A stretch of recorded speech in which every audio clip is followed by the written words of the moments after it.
मोनसे समाव जोंखौ एसटी होनानै मुगैयोमोन सरकार आरो बिउरोक्रेट बिथांमोना जाय समाव एसटीफोरा बबेबा मोनसे जायगायाव थांनो थाखाय खाबु मोनामोन बबेबा मोनसे खामानि मावनो थाखाय खाबु होआमोन बबेबा मोनसे जायगायाव जुदि थाङोब्ला बे थांनाय जायगायाव थिखानाय जे जायगाफोराव बा मासिफोराव जिरायोब्ला बे मासिखौ हुगारनानै सुस्रांनानै फैनो गोनां जायोमोन माखासे थासारिजों बारग'नो गोनां जायोमोन एसटीफोरा नाथाय बे समाव बै एसटीखौ लानानैनो फोजोबस्रांनो सोलो खालामदों जे जोंखौ नायगिरदों थारैनो बे जोबोदनो दुखुनांथाव बाथ्रा मोनसे समाव जोंखौ एसटी होननानै मुगैदोंमोन बै समनि सरकार आरो बिउरोक्रेट बिथांमोना नाथाय आथिखालाव बे एसटीखौ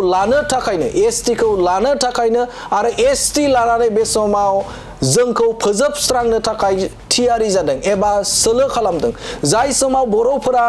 45 लाखल' आथिखालाव दङ एबा एसटीफोरा मोन 14टा एसटीफोरा 45 लाखल' दं आसामाव नाथाय बे समाव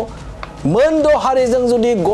रुजुनानै नायोब्ला एबा समान जुदि खालामनानै नायोब्ला बे समाव 1.80 कौटिसो बे समाव सुबुं दङ सुबुं अनजिमा दं दा बे सुबुं अनजिमा थानाया जुदि बे समाव जाबसिननानै फैयोब्ला बिथांमोना जुदि फैयोब्ला बे समाव थाखानाय एसटीफोरा गोबां बिथिंनिफ्रायनो साख्रि बाख्रिनिफ्राय लानानै बे समाव एपीएससी यूपीएससी गोबां बिथिंनिफ्राय लानानै बे समाव रैखाथि मोननाय नङा जायखौ बे समाव बुंनो नागिरदों दे सासे एडभोकेट बिथां बिकास बड'साया बुंथिदों जे मोनसे समाव जोंखौ एसटी होनानै मुगैदोंमोन सरकार आरो बिउरोक्रेट बिथांमोना नाथाय आथिखालाव बिथांमोनानो एसटी जानो थाखाय सोलो खालामदों आरो एसटी जानानै थाखानाय एसटीफोरखौ फोजोबस्रांनो बे समाव सोलो खालामबाय दं होननानै बाथ्रा बुंथिदों बिथां बिकास बड'साया थारैनो मोनसे गोसो होनो गोनां बाथ्रा मोनसे समाव जाय समाव जोंखौ एसटी होनानै बै समाव थानो आरो बै समाव मोजाङै संसार जानायनिफ्राय बिथांमोना दाङाबाजि खालामदोंमोन आरो बिथांमोनानो फिन आरोबाव एसटी मासिखौ लानो थाखाय आरो लानानै थाखानाय एसटीफोरखौ बे समाव सिलिंखार खालामनो थाखाय सोलो खालामनाय होननानै बाथ्रा बुंदों जायखौ लानानै जों सोमावसारनांगोन जायखौ लानानै बे समाव जोङो नांनांगोन जायखौ लानानै जों जुजिनांगोन होननानै बाथ्रा बुंथिदों बिकास बड'साया एडभोकेट बिकास बड'साया गोख्रों बाथ्राजों बुंथिदों जोङो सोमावसारनांगोन जोङो मोनफ्रोमबो थाखोनि राजखान्थियारि बिथिं समाजारि बिथिं बुङो मोनफ्रोमबो थाखोनि सुबुंफोरा जावरिखांनांगोन होननानै बाथ्रा बुंथिदों बिथां बिकास बड'सा बिथाङा मोनसे समाव सारा आसाम नाङैनो ट्राइबेल माहारिखौ गादबनाय नासयनाय मुगैनाय बै समनि एजिपि सरकारनि दैदेननायाव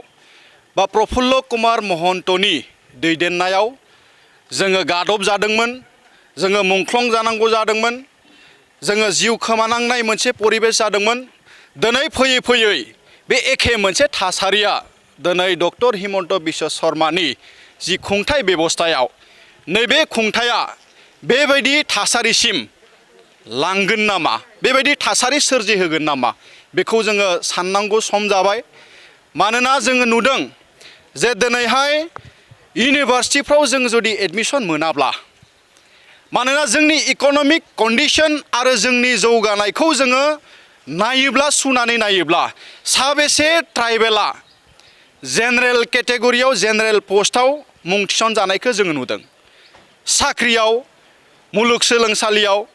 बा जायखिजाया जि खाबुफोर फैयो जोङो नुदों जे जोंनि गेजेरनिफ्राय सासे बा सानै बेबायदि थिसनजानायखौ जोङो नुदों जोङो दिनैसिमबो एसटी हिसाबै जि केटेगरि थायो बै केटेगरिखौनो लानानै जोङो एसे एनै जौगानायखौ जों खालामबाय थानाय जादों थ' बिनि थाखाय जोङो बयबो सांग्रां थानांगोन जे दिनैहाय मोनसे समाव बै मोनद' जनगोष्ठीनिफ्रायनो बिथांमोननि राजखान्थिगिरि बिथांमोननि अफिसार बिथांमोननि बिउरोक्रेट्सफोरानो जोंखौ गादबदोंमोन दिनै बिथांमोना एसटी हिसाबै आरोबाव जोंखौ गादबनो फैदों गोदो एसटी हिसाबै जोंखौ मुगैयोमोन दा जोंनिनो एसटी जि सार्टिफिकेट बा एसटी जि केटेगराइजेशन बेखौनो लानानै जोंखौ फोजोबस्रांनाय मोनसे थासारिखौ बिथांमोना दिनै लाबोदों। समा दिनै डिप्ल'मेसि खालामनाय नङा। समा दिनै राजखान्थि हान्जा जुदायै बा आलादायै बेबायदि साननाय नङा। ट्राइबेल हिसाबै जोङो खौसेयैनो आसामनि जि डमिनेटिं क्लास बिथांमोनखौ जोङो फेजेननांगोन आरो बे फेजेननाया खौसेयै जुजिनानैनो जोङो फेजेननांगोन। जोङो जिखिनि राभा दङ, बर' दङ, सनवाल दङ, थेङाल दङ, मिसिं दङ बा जिखिनि जोंहा 14टा जे जों ट्राइबेलफोर दङ, जों जानजि खाफ्रानानै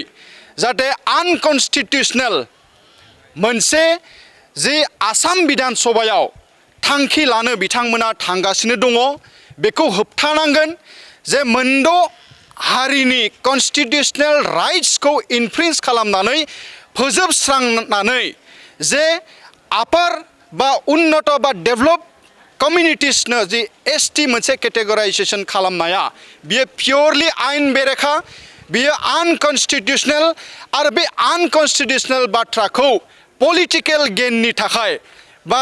2026 जि बिधान सभा बिसायख'थिनि थाखाय जा थांखि बिथांमोना लानानै